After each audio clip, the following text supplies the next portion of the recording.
Hello everyone, welcome back to Reddit Nightmares, which is my new series where I basically talk about the most infamously fucked up Reddit stories on the website. And when I say infamously, I mean infamously, as in you probably, well, maybe have already heard about some of these, so keep that in mind.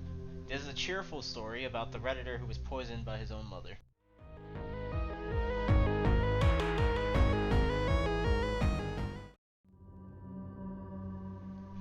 So his name is literally Poisoned by Mom, and he starts off by saying his family's always been mysteriously against him moving out of the house. He got a job as a line cook, and his family was against that as well, saying it couldn't sustain him in the long run, which he said was true. Later on, he quit the job due to health reasons. I'll get back to that later. And he got another job the following spring as a computer programmer. Apparently, his family was supportive at first, but then quickly became hostile toward him. Eventually, he moved out of the house, which I imagine they weren't too happy about for whatever reason. Unfortunately, he lost his job for reasons he didn't say, and he moved back home. Everything was fine with his family for a while until he started getting calls from various jobs and going to interviews and stuff. And his family, as you may be able to guess, got really hostile toward him again, saying that he's distant and that he doesn't care about them and so on. So at this point, you start to see a pattern, and he said this in the beginning, but for some reason or another, they just don't want him getting a job. They don't want him moving out either. In his words, they became hateful and controlling of the idea that he wanted a decent job and to move out permanently. And those are pretty strong words, so they must have been really on his ass about this, which is honestly really fucking strange. I mean, shouldn't they be the complete opposite of this? You know, supportive and helpful of their family member becoming independent and everything? I don't know. So he eventually got the same job as a programmer again, but it was out of town, so he had to relocate. A few days before he was scheduled to leave, his family basically threw a tantrum saying, "You don't love us and you hate us," which is honestly just insane. Like, it's not just his mom or just his dad, his entire family, you know, his sister and his parents are all supposedly acting this way. That's so fucking bizarre. So at this point, he already suspects them of trying to sabotage his life, so he's trying his hardest not to piss them off. Right before he leaves, his mom gives him two of those styrofoam ramen noodle cups, you know, the ones where you just add water and that's it. Yeah, those. And something just a little fishy was that the cardboard covering that comes with it was already gone, but I guess logically you could chalk that up to just saving a bit of space.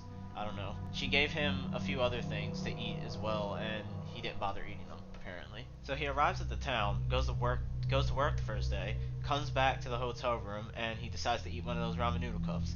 After he ate it, he felt extremely sick, and he felt weak, and he couldn't breathe very well, and he was lightheaded.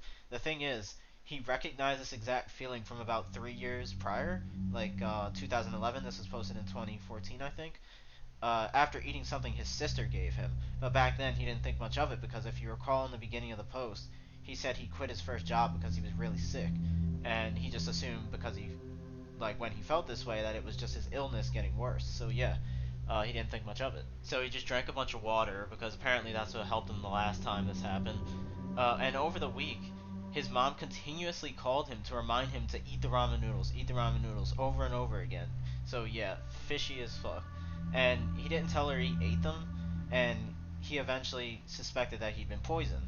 And he googled it, determined that it was probably cyanide. And if you look up the symptoms for cyanide poisoning, it's literally spot on. So it was almost without a doubt cyanide. So he ordered a cyanide testing kit, which is not easy to come by apparently, but anyway, this was his results for the cyanide test. And you may not know exactly what you're looking at here.